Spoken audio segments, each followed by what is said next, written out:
प्यारे साथियों नमस्कार। स्वागत है आप सभी का आपके प्यारा सा यूट्यूब चैनल। मैं आशा करता हूं कि आप सभी कोई बहुत ही अच्छे होंगे, स्वस्थ होंगे, मस्त होंगे। सो प्लीज हंसते रहिए, मुस्कुराते रहिए, स्वस्थ रहिए और मन लगा करके पढ़ाई करते रहिए। कैसे हैं आप सभी कोई? गुड इवनिंग प्यारे साथियों, गुड इवनिंग। क्या आप हमें सुन पा रहे हो अच्छे से? एक बार कंफर्म कर देंगे ऑडियो क्लियर है? एक बार मैं भी जरा चेक कर लूं।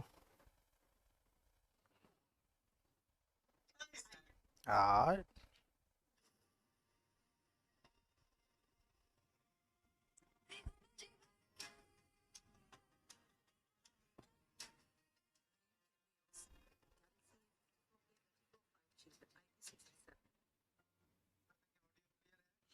क्लियर है।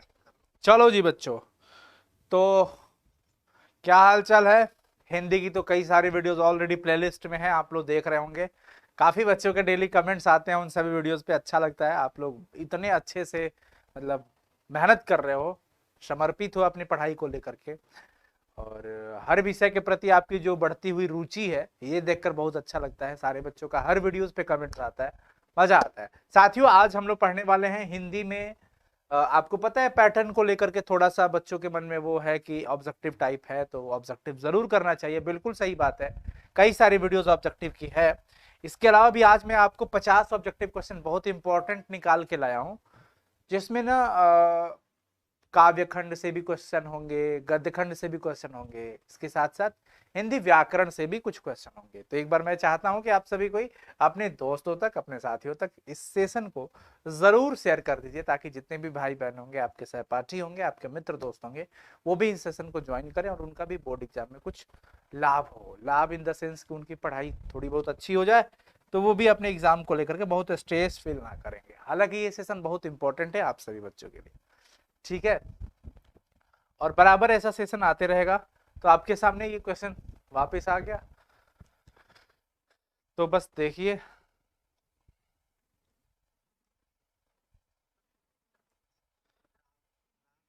बस आपके सामने है, जवाब दीजिए सवाल का।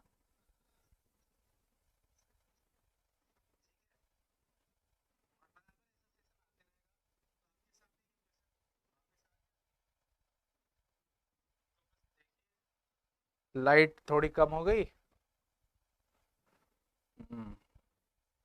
लाइट कम हो गई। मैं एक बार, अब शायद थोड़ी सही हो जाएगी, एक सेकंड में।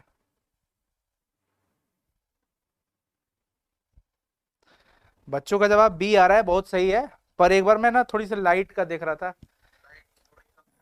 कि सही है। वो वाइट बैकग्राउंड आते ही थोड़ा सा वो हो जाता है।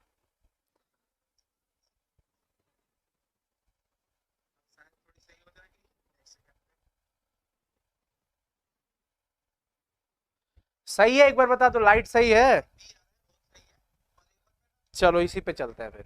हाँ, प्रायः जमाने की शिकायत से संबंधित बातें कौन करता है? बातचीत पाठ के अंदर आप सभी जानते होंगे, ये सारी चर्चाएं हम लोग कर चुके हैं। बाल कृष्ण भट्ट जी के द्वारा रचित यह रचना है, जिसमें बताया गया है कि जमाने की शिकायत बुजुर्ग लोग ही करते हैं। गांव में कहीं भी चौपाल की तरह कहीं भी बैठ जाते हैं, एक समूह हो जाता है उनका, ब्रश करते हुए, दातुन करते हुए, और जिस भी नौजवान युवक साथी को देखते हैं, उनको देख करके उनका कुछ ना कुछ ऐसा कमेंट्स रहता है। जमाने पुरानी बातों को लेकर के ये चर्चा करते रहते हैं। ये बुजुर्ग लोग ही करते हैं, ऑप्शन बी। आगे देखिए, लैना सिंह अपना कंबल किसे उड़ाता था? लैना सिंह अपना कंबल किसे उड़ाता था? अगर हम इसकी बात करें, उसने कहा था, जो कहानी है चंद्रधर शर्मा गुलेरी जी की रचित, उसके अंदर आप पढ़ते हैं, ये जानते हैं कि लैना सिंह सूबेदार के साथ थे। सूबेदार हजारा सिंह, जिनका पुत्र का नाम था बोधा सिंह।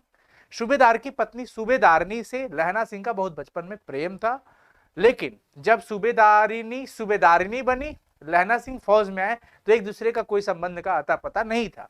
लेकिन जैसे ही फौज के लिए लड़ाई पर, लाम लाम मतलब लड़ाई, लड़ाई पर जैसे लहना सिंह आए थे, तो सूबेदारनी इससे इनसे भीख मांगी थी जान की। किसकी? अपने पति सूबेदार हजारा सिंह की और अपने बेटे बोधा सिंह की। लैना सिंह वो अपना फर्ज अदा करते हुए, अपनी जान का ख्याल न करते हुए, बोधा सिंह का पूरा ख्याल रखते हैं। लैना सिंह अपना कंबल किसको उड़ाते थे? बोधा सिंह को। ये बोधा सिंह है। ठीक है बच्चों, ऑप्शन डी।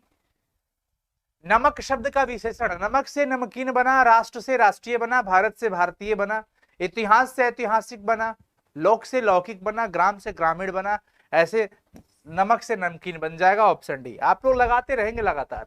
जयप्रकाश नारायण ने बिहार मैं आप लोग का वो कमेंट भी यहाँ पे खोल लूं, थोड़ा स्क्रीन काफी दूरी पे है तो कमेंट भी हमने खोल लिया ताकि ये पता चलता रहे कि कितने बच्चों का क्या आ रहा है। ठीक है, तो जयप्रकाश नारायण ने बिहार विद्यापीठ से कौन सी परीक्षा दी? संपूर्ण क्रांति। संपूर्ण क्रांति चैप्टर वह एक नारा था जो कि जयप्रकाश नारायण जी के द्वारा दिया गया था। 1974 का वो गांधी मैदान का बहुत बड़ा भाषण का वो जो संग्राम जुटा हुआ था, हुजूम जुटी हुई थी, वो ऐतिहासिक रही और वो आईएससी की परीक्षा बिहार विद्यापीठ से दिए थे। कामिनी अपने साथ यामिनी की शांति लाती है, रामधारी सिंह दिनकर जी के द्वारा रचित चैप्टर अर्धनारीश्वर चैप्टर के अंदर ये बात चर्चा में है कि कामिनी अपने साथ यामिनी की शांति लाती है। Option B. पानी चले जाने पर मालती को रात में कितने बजे तक काम करना पड़ता था? रोज चैप्टर अज्ञे जी के द्वारा रचित, जिसमें लेखक मालती को दूर के रिश्ते की बहन बताते हैं। लेखक कोई 4 वर्ष के बाद उनके घर गए हैं, मालती के घर गए हैं, तमाम तरह की चीजों को देखते हैं, परखते हैं। वो सब कुछ देखने के बाद यही समझ पाते हैं कि मालती का जीवन यंत्रवत यानी कि मशीन की तरह प्रतिदिन नियत गति से चलते जा रहा है, जिसमें ये रात 11 बजे तक काम करती है। तो पानी चले जाने पर मालती को रात में 11 बजे तक काम करना पड़ता है। भैया कितने बजे तक जी? 11 बजे तक। समझ पा रहे हैं आप सभी कोई? 11 बजे तक मालती को काम करना पड़ता था। रोज चैप्टर से लिया गया है ये क्वेश्चन। ओ सदा नीरा चैप्टर के अंदर अगर हम आते हैं तो गंडक नदी को कुशीनगर में नारायणी नदी के नाम से जानते थे। गंडक नदी को कुशीनगर में गंडक नदी को किस नाम से जाना जाता है? नारायणी नदी के नाम से। नारायणी के नाम से याद रखिएगा सभी कोई। ये सवाल जितने भी मैं आपको करा रहा हूं बहुत इंपॉर्टेंट सवाल है, बहुत इंपॉर्टेंट सवाल है, तो रच के करिए। अब तो समय आ गया यही सब करने का। इंपॉर्टेंट सब्जेक्टिव, ऑब्जेक्टिव, लेखक परिचय, ये क्वेश्चन सब कुछ। तो अब मचेगा बवाल। तैयार हो जाना धमाल मचाने के लिए। वर्तमान और अतीत की अदंतहीन कड़ी किसे कहा गया है? गंडक नदी को। ओ सदा नीरा चैप्टर के अंदर ही ये चर्चा है। मानक के जल्दी आने, मानक के जल्दी वापस आने का इंतजार क्यों हो रहा था? सिपाही की मां एक चैप्टर है, मोहन राकेश जी के द्वारा रचित है। सिपाही की मां एक चैप्टर जो है उसे वो एकांकी है। क्या है? एकांकी। मोहन राकेश जी लिखे हैं, जिसकी पात्र और पात्रा इसमें आपको बिस्नी मिलेंगी जो कि मानक की मां है। मानक की बहन मुन्नी है, दीनू काका है, चौधरी साहब है और 2 ईसाई लड़कियां हैं। चर्चा में आप बहुत ही शानदार तरीके से पढ़ेंगे। अगर आप नहीं पढ़े होंगे ना तो मजा आ जाएगा और अंत की कड़ी ऐसी होगी कि आप बहुत इमोशनल हो जाइएगा। मजा आ जाएगा देख करके, समझ करके, पढ़ करके। तो आप वो चैप्टर YouTube पे सर्च कर सकते हो। सिपाही की मां, चैप्टर का नाम ही है सिपाही की मां। साधारण मध्यम वर्गीय परिवार का एक इकलौता वारिस मानक फौज में भर्ती है। घर का रोजी रोटी का एकमात्र सोर्स यही है पैसे का। एक छोटी बहन है मुन्नी। मुन्नी करीब 14 साल की हो गई है। उसकी अपनी माँ तो कम बेचैन है, पर पड़ोसी लोग बड़ा बेचैन हो जाते हैं, पड़ोसन बहुत बेचैन हो जाते हैं। बिटिया का ब्याह कर दो, हाथ पीले कर दो। 14 बरस की हो गई। एक पड़ोसन थी जिसका नाम था कुंती, कुंती नाम था। तो वो ना मानक की माँ बिस्नी से बड़ा आकर के सलाह किया करती थी। अब भाई मानक का तो इंतजार इसी वजह से हो रहा था। मम्मी बार बार इसकी बोल रही थी बिस्नी की, अच्छा मानक को आने दो, मानक को आने दो, वही तो आएगा तो कुछ होगा, क्योंकि पैसे तो वही लेके आने वाला है। तो मानक के जल्दी वापस आने का इंतजार हो रहा था कि उसकी बहन की शादी के लिए, उसकी शादी के लिए नहीं, बहन की शादी के लिए। और बहन कौन थी? मुन्नी, मुन्नी थी। कहां की बातचीत निराली होती है? बातचीत चैप्टर के अंदर बालकृष्ण भट्ट जी इस बात को चर्चा करते हैं कि भाई हर जगह की बात तो अलग अलग स्तर की होती है, पर चंडू खाने की बात निराली होती है। जहां पे अफीमची लोग होते हैं ना, वो उनका एक अलग ही मतलब ढंग होता है। तो निराली बातें होती है चंडू खाने की। ऑप्शन डी लगा लीजिएगा। अगला सवाल है, नाटक के प्रारंभ होने वाले मंगल पाठ को क्या कहते हैं? जब भी कोई नाटक हो तो स्टार्टिंग में मंगल पाठ पढ़ा जाता है, जिसको नांदी पाठ कहा जाता है। याद रखेंगे आप सभी को, ही मैं पढ़ाया हूं, बातचीत में ही है नांदी पाठ। रॉबिन्सन क्रूसो को कब तक मनुष्य का मुख देखने को नहीं मिला था? यह भी क्वेश्चन बातचीत से ही है। रॉबिन्सन क्रूसो को लगभग 16 वर्षों तक ये जानवरों के बीच रहा, मनुष्यों का मुख तक नहीं देखा था। तो ये 16 वर्ष तक। क्रूसो कितने वर्षों तक जी? 16 वर्षों तक। ऑप्शन क्या हो जाएगा? डी हो जाएगा। Option D. आगे चले। परमार्थ का अर्थ होता है उत्कृष्ट वस्तु। लड़का और लड़की पहली बार कहां मिले थे? लड़का बोले तो लहना सिंह, लड़की बोले तो जो बाद में सूबेदारनी बनी, वो पहली बार दुकान पर ही मिले थे। कहां पर मिले थे? दुकान पर। दोनों कुछ सामान लाने के लिए गए थे। जायसी हिंदी साहित्य की किस काव्य धारा से जुड़े थे? तो एक बार आप सभी कोई फटाफट से जवाब लगाएंगे, फटाफट से। बी नहीं, इसका भी मत लगाइए। अच्छा, पहले वाले का भी लगा रहे हो क्या? पहले वाले का भी लगा रहे हो, सही है। ये हो जाएगा प्रेम मार्गी शाखा। जायसी जी, मलिक मोहम्मद जायसी जी हिंदी साहित्य के प्रेम मार्गी शाखा से जुड़े हुए थे। जायसी के काव्य का मुख्य रस क्या है? मुख्य रस, रस मैं पढ़ाया हूं यूट्यूब पर, आप जाके देख सकते हो। क्या हो गया? हाँ जी, रूपाली कह रही है कि सर रिजल्ट का भी घर वालों से ज्यादा पड़ोसियों की फिक्र होती है। सही बात है। शादी की फिक्र भी बगल वाले की होती है, नौकरी की भी फिक्र बगल वाले की होती है। आपके पिताजी परेशान नहीं है कि बेटा सयाना हो गया, अभी तक कुछ नहीं कर रहा है, लेकिन बगल वाला पिताजी से, हाँ लड़कवा रहा भी कुछ करत नहीं है ना, का पढ़ लिख के कोइले जी, कहीं कुछ ना भाई। अब पिताजी को माइंड में डाल दिया स्ट्रेस। पिताजी बेचारे घर पे आए, आपसे कुछ सजेशन लिए, आपको कुछ दिए, परेशान हो गए। ये बहुत सही बात है, पड़ोसी बड़ा। तो जायसी जी के काव्य का जो मुख्य रस है वो श्रृंगार रस है। कौन सा रस है? श्रृंगार रस है। लेकिन अगर सूरदास जी के पद की बात करें तो सूरदास जी के पद में वात्सल्य है, ममता है, पिता माता पुत्र का। ठीक है जी बच्चों, तो ये यहां पे वात्सल्य रस हो जाएगा, सॉरी श्रृंगार रस हो जाएगा। जायसी के काव्य की भाषा कौन सी थी? ब्रज भाषा थी। आपका जवाब क्या आ रहा है? जायसी जी के काव्य की कौन सी भाषा थी? ब्रज भाषा थी, खड़ी बोली थी, अरबी थी, अवधी थी। जब आप इनके काव्य को पढ़ोगे, ये अवधी थी। क्या थी जी? अवधी। सूरदास हिंदी साहित्य के किस काल के कवि हैं? सूरदास जी किस काल के कवि हैं? भक्त काल के कवि हैं। किस काल के कवि हैं? फटाफट से सारे बच्चे बता दो। देखो मैं आपको बता दूं, मन से भक्ति होती है, मन से भक्ति होती है, होती भी है। ये नहीं कि भाई पूजा करने गए हो मंदिर पे, अंदर घंटी बजा रहे हो और पीछे देख रहे हो चप्पलवा तो हमारे कोई लेके ना गई,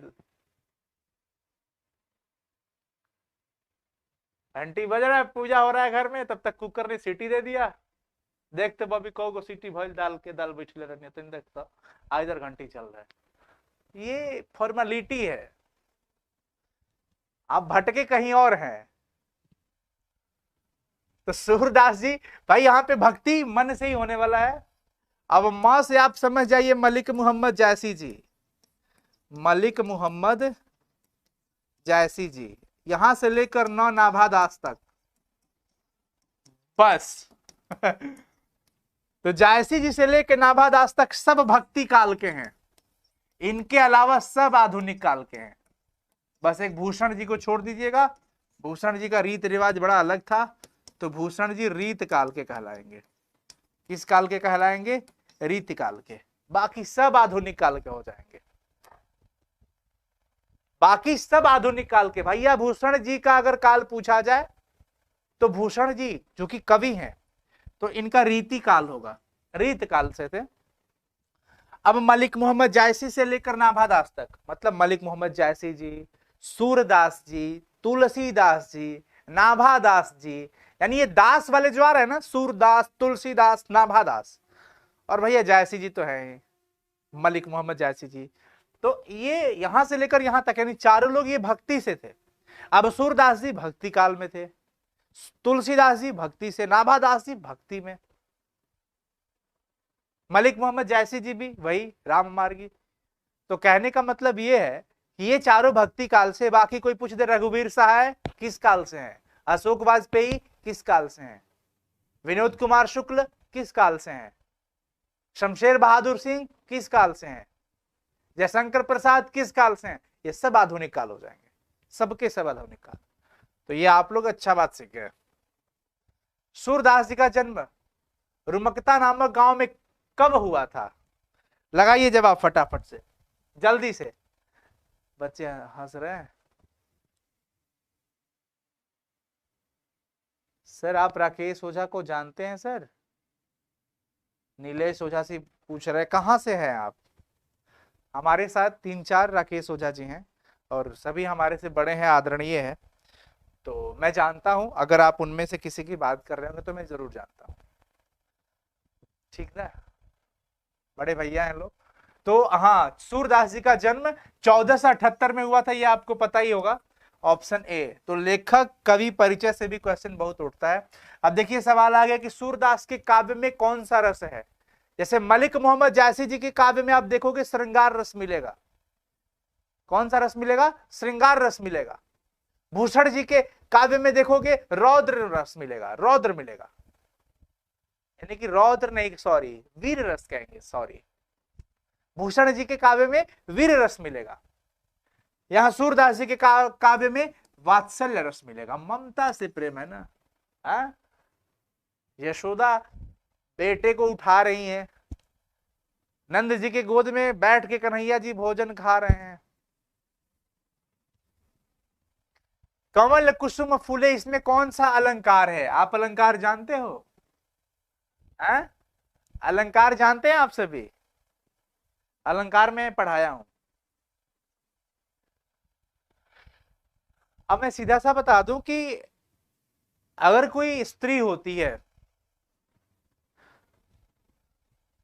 स्त्री सुंदर इसलिए लगती है, प्रकृति तो उसने सुंदर बनाया ही है, पर उनके ज्वेलरी जो होती है ना, गहने आभूषण, वो भी उनको काफी आकर्षक बनाते हैं, काफी सुंदर बनाते हैं।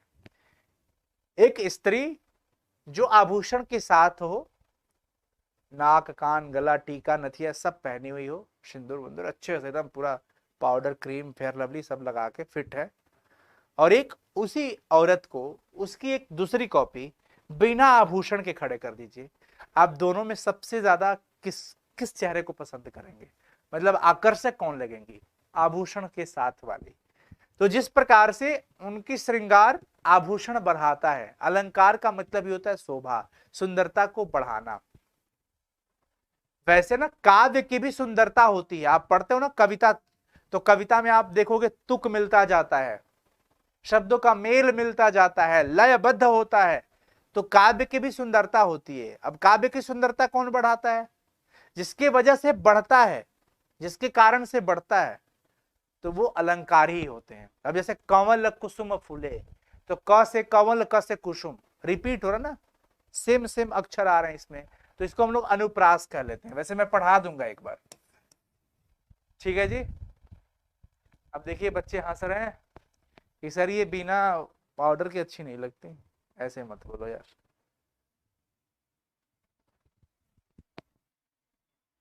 नीलेश ओझा जी कह रहे हैं शाहपुर के, हाँ बिल्कुल, बहुत अच्छे से जान रहे हैं, बहुत अच्छे से जान रहे हैं राकेश भैया को।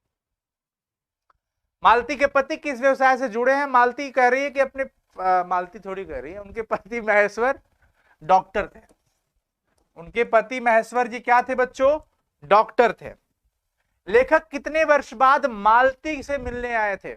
4 वर्ष बाद। मैं स्टार्टिंग में ही आप लोगों से बोला, लेखक अज्ञेय जी डॉक्टर सच्चिदानंद हिरानंद वात्सायन अज्ञे, यही थे ना, शायद यही थे। तो वो 4 वर्ष के बाद लगभग गए थे मिलने के लिए, किसके, अपनी दूर के रिश्ते की बहन मालती से मिलने। लेखक ने किसे गाते हुए महसूस किया था, वृक्षों को, पहाड़ों को, पवन को, या फिर पक्षियों को? वो गाते हुए किसे महसूस किए थे, वृक्षों को। जब वो नीचे ऐसे पड़े हुए थे ना, सोए हुए थे, आंख खुला था आसमान, तो उनको कुछ ऐसा ही लग रहा था कि वृक्ष गा रहे हैं। भगत सिंह के अनुसार कौन सी मृत्यु सुंदर होंगी? भगत सिंह तो कहते हैं कि भैया आत्महत्या तो सबसे बड़ी कायरता है, ये तो कभी जीवन में ना सोचना। दूसरी बात, गोली खाकर क्यों मरना? मरना है तो देश सेवा के लिए, फांसी मिले तो मैं बड़ा खुशी खुशी स्वीकार करूंगा। तो वो फांसी मिल जाए देश सेवा में, इससे अच्छी कोई मृत्यु नहीं। तो फांसी से प्राप्त मृत्यु को कह रहे हैं कि वो बेहतर है। अब देख लीजिए भगत सिंह के आदर्श पुरुष कौन थे? फटाफट से जवाब लगाओ आप सभी कोई बच्चों, फटाफट।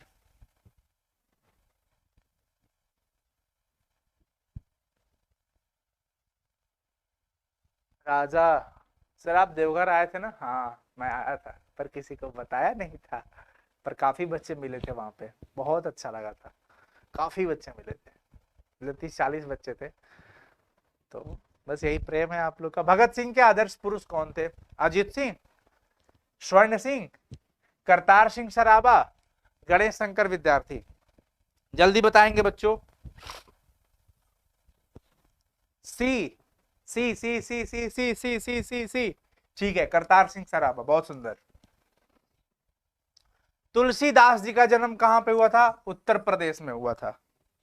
निम्न में से कौन सी रचना भूषण जी की है? शिवराज भूषण, नाम देख के ही पता चल रहा है ये भूषण जी की रची हुई रचना है। 12वीं सदी से लगभग 300 वर्ष तक किस वंश का राज्य था? अब ये सवाल कहां से लिया गया है, ये आपके मन में चल रहा होगा, ये क्वेश्चन कहां से है? ये क्वेश्चन है ओ सदा नीरा, ओ सदा नीरा, कहां से? ओ सदा नीरा। तो भैया कर्नाट वंश का शासन था। किस वंश का था? कर्नाट वंश का। धांगड़ लोग कहां से आए थे? दक्षिण बिहार से। धांगड़ लोग कहां से आए थे? दक्षिण बिहार से, याद रखिएगा सभी कोई, दक्षिण बिहार। धांगड़ का मतलब होता है भाड़े का मजदूर। क्या होता है? भाड़े का मजदूर। चलिए आगे चले। निम्नलिखित में से भिन्न अर्थ वाले शब्द को अलग कीजिए। देखिए जी, अलग हमें नजर, नयन, नेत्र, नजराना अलग अलग है। ये तुम ही मेरी नजरे, नजारा तुम ही हो, मेरी जिंदगी का सहारा तुम ही हो। मोहन राकेश जी ने हिंदी में एमए कहां से किया था? जालंधर से। ओरिएंटल कॉलेज जालंधर से किए थे। ओरिएंटल कॉलेज जालंधर से इन्होंने क्या किया था बच्चों? हिंदी विषय में एमए कहां से किए थे? जालंधर से।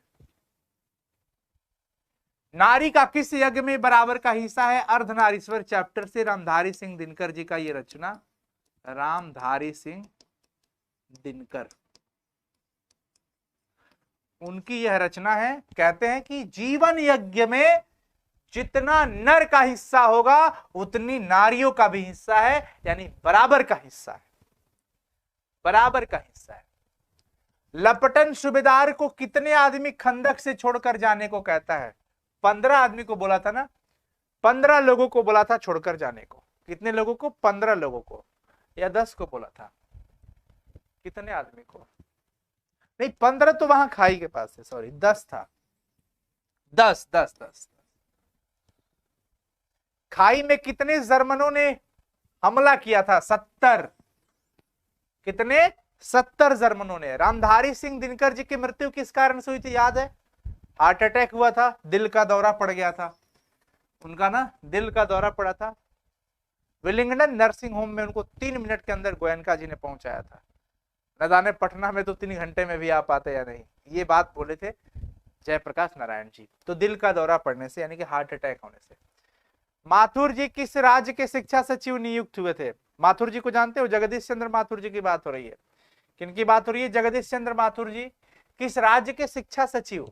शिक्षा सचिव बिहार के। कहां के? बिहार के। बिहार। तारों के कड़े किस चीज के बने हैं? देख लीजिए, ये जो क्वेश्चन है कहां से लिया गया है? ये लिया गया सिपाही की मां। सिपाही की मां। और ये सवाल कौन? मुन्नी के लिए है, जो कि उसके लिए भाई मोती के कड़े बने लेके आने वाला है। हालांकि तारों के कड़े, तारों एक उसकी सहेली थी ना, किस चीज के बने हैं? मोती के। तो उसकी मां भी कहती है कि तुम्हारे लिए भी भैया तुम्हारा लेके आएगा। सुभद्रा कुमारी चौहान जो कि लिखी है पुत्र वियोग, चैप्टर पढ़ सकते हो यूट्यूब पे, मैं पढ़ा दिया हूं पूरा। पुत्र वियोग। कांग्रेस पार्टी की एमएलए चुनी गई थी। किस पार्टी की? कांग्रेस पार्टी की। किस पार्टी की? कांग्रेस की। सर ये सब नहीं पढ़े? अरे नहीं पढ़े हो? वीडियोस देख लो भैया, सब पढ़ाया गया है, सब पढ़ाया। सर ये हाँ ठीक है, समझ में आ रहा है सब, बढ़िया है जी। अगला देखिए, चातकी किसके लिए तरसती है? ये स्वाति नक्षत्र के लिए। तुमुल कोलाहल कलह में चैप्टर है, तुमुल कोलाहल कलह में, उसमें चर्चा है कि जो जयशंकर प्रसाद जी लिखे हैं। कौन लिखा है? जयशंकर प्रसाद। स्वाति नक्षत्र के जल की बूंद के लिए वो चातकी जो है तरसती है बच्चों। भूषण जी के प्रथम छंद में निम्न में से कौन सा रस है? रस उनका वीर रस ही मिलेगा आपको, देख लीजिएगा कौन सा रस मिलेगा? वीर रस। फटाफट से सभी बच्चे बताएं। सर केमिस्ट्री का भी क्लास लेते रहिए। हाँ जी बिल्कुल। और एक बच्चा क्या, नीलेश ओझा जी कह रहे हैं आपका शादी का फोटो है सर मेरे पास। बड़े भैया नीलेश जी, हमारी शादी नहीं हुई है, हम अभी कुंवारे हैं। हमारी शादी नहीं हुई अभी। चलो सूबेदारनी ने लहना सिंह को क्या कार्य सौंपा था? सूबेदारनी लहना सिंह को उसके पति और उसके बेटे की जान बचाने की बात कही थी। पति तथा बेटे की प्राणों की रक्षा करने थी कि लहना जिस तरीके से तूने मेरी जान बचाई थी, उसी के गाड़ी वालों से याद होगा तुम्हें। आज मेरे पति और मेरा पुत्र दोनों लाम पर जा रहे हैं, लड़ाई पर जा रहे हैं। सरकार हम तिमियों की भी अगर कोई योजना बनाई होती, कोई फौज बनाई होती स्त्रियों की, तो हम भी युद्ध पे जाते। लेकिन क्या कहें, हमारे तो कर्म फूटे हुए हैं। 5 बेटे थे, बस 5 या 6 कुछ ऐसे बताइए। एक बचा है बोधा, ये भी जा रहा है बाप के साथ लड़ाई लड़ने। आंचल पसार के रो रो के भीख मांग रही, करे जैसे तूने मेरी जान बचाई थी लहना। आज सूबेदारनी तेरे सामने अपने मांग के सिंदूर और अपने कोख की रक्षा यानी अपने बेटे की रक्षा के लिए भीख मांगती है। बस तुम इतना करना, इनके प्राणों की रक्षा करना और सही सलामत ये घर आ जाए। लहना बिल्कुल उसी तरीके से वही काम किया। कहते हैं लहना बहुत तेज व्यक्तित्व का व्यक्ति था, हर तरीके से वीरता का प्रतीक, चरित्रवान, दिव्य प्रेम, साहसी, चतुर, हर तरह से वो काबिले तारीफ थे भैया। लहना सिंह वही काम किए भी, अपने प्राणों की आहुति दे दी, पर प्रेम बचा लिया, समर्पण बचा दिया उनका, और जो वचन थे वो सब बचा लिए। गनीम शब्द का अर्थ होता है दुश्मन। और ये भी क्वेश्चन कहां पे मिलेगा आपको? उसने कहा था, उसने कहा था। गनीम शब्द का अर्थ क्या हो जाता है? दुश्मन हो जाता है। तो ऑप्शन सी। उसने कहा था पाठ में किस महीने का चर्चा आया है? आषाढ़ का। आषाढ़ महीने का चर्चा लास्ट में आएगा।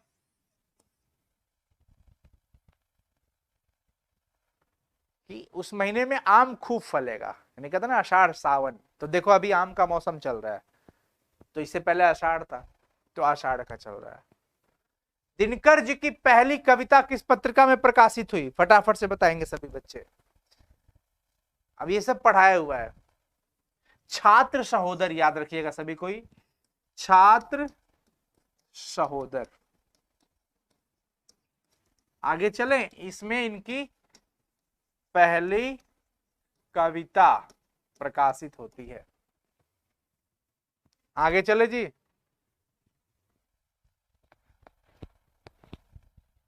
कमेंट आप लोग का आ रहा है, रगड़ के आ रहा है।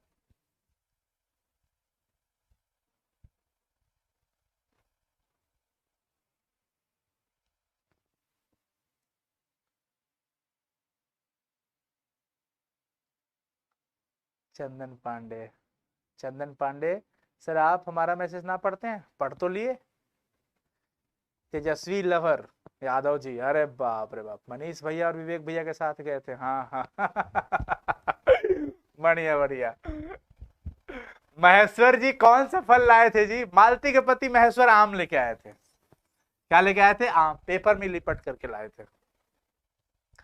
मालती का जीवन किस प्रकार बहा जा रहा था? नियत गति से, एक मशीन की तरह, यंत्रवत, यंत्र मतलब मशीन होता है, नियत गति से। शूर कवित सुनि कौन कवि में कौन सा अलंकार है? सूर कवित सुनि कौन कवि, स क अनुप्रास अलंकार है। ये वही बात हो गई ना, सूर कवित सुनि कौन कवि में कौन सा अलंकार है? आपका जवाब बी जा रहा नहीं, यमक अलंकार तो कभी नहीं हो सकता है। नाभादास किसके समकालीन थे? तुलसीदास जी के। जगदीश चंद्र माथुर मन ही मन किन्हें नमस्कार करते थे? वहां के इंजीनियरों और मजदूरों को, इंजीनियरों तथा तो मजदूरों को। प्यारे साथियों, 50 ऑब्जेक्टिव सवाल बहुत इंपॉर्टेंट। अभी तो ये ट्रेलर है, अभी तो ये हिंदी का ट्रेलर है आपके सामने, पूरी फिल्म पिक्चर लेकर बहुत जल्द लौटेंगे। और बस कम्युनिटी पोस्ट पर थोड़ा सा एक्टिव रहिएगा। संपूर्ण काव्यखंड का सेशन बहुत जल्द अगले 4-5 दिन के अंदर लेकर आएंगे। शॉर्ट्स वीडियो के माध्यम से नोटिफिकेशन दे देंगे। एक दिन की बहुत बहुत इंटरेस्टिंग क्लास लेंगे, ज्यादा देर का नहीं, 2 से 2.5 घंटे का होगा। बस अगर आप 2.5 घंटा हमारा साथ दे देते हैं तो हिंदी का संपूर्ण काव्यखंड आपके खोपड़ी में बड़े अच्छे से ना भर दिए तो फिर बस आगे अब नहीं बोलेंगे, फिर समझ ही जाओ। तो बस 2.5 घंटा आपसे समय लेंगे और 4-5 दिन के अंदर मैं बहुत जल्द डेट अनाउंस करूंगा। अभी कुछ भी नहीं बोल सकता हूं डेट, और बहुत जल्द शॉर्ट्स वीडियो के माध्यम से। तो आप लोग जरूर जुड़िएगा उस दिन। 12th के बोर्ड एग्जाम में जो 2024 में जो पेपर होगा, फोड़ना है बच्चों, रिजल्ट बहुत अच्छा लेके आना है। बस आप सब मेहनत करो, जी जान से मेहनत करिए। हम शिक्षकों का 20% का मेहनत आपके साथ आएगा, लेकिन 80% का मेहनत आपका होगा। तो आप अपनी मेहनत को बड़े ऑनेस्टली, मतलब ईमानदारी से करिए, दिल से करिए, अपने माता पिता के लिए करिए, अपने जीवन के लिए करिए, और बाद में हम सब है ऐसे ही, हम तो जरिया है बस। तो धन्यवाद साथियों। ये पूरा का पूरा जो क्वेश्चन था बहुत अच्छे से आप लोग समझ पाए होंगे, और वैसे सेशन बराबर आते रहेंगे। कई सारी वीडियोस प्लेलिस्ट में हैं, आप जरूर जाकर के देखें उन सभी वीडियोस को। तो एक्सप्लेनेशन पहले का भी वैसा ही है, आज का भी वही रहेगा, इसमें कोई बदलाव नहीं है, सिलेबस वही है, तो कंटेंट भी वही है आपका, हिंदी की अगर हम बात करें तो। दूसरी चीज कि अपडेट रहिएगा, खूब पढ़िए मन लगा करके, मोबाइल में सोशल मीडिया को लेकर के बहुत ज्यादा एडिक्टेड मत होइएगा, अभी थोड़ा सा संभल के चलना है। तो और कमेंट सेक्शन में कमेंट करके जरूर बताना कि ये कैसा लगा session. All the very best, thank you so much, love you all बच्चों। फिर मुलाकात होगी आप सबके साथ बहुत जल्द। Bye everyone, take care.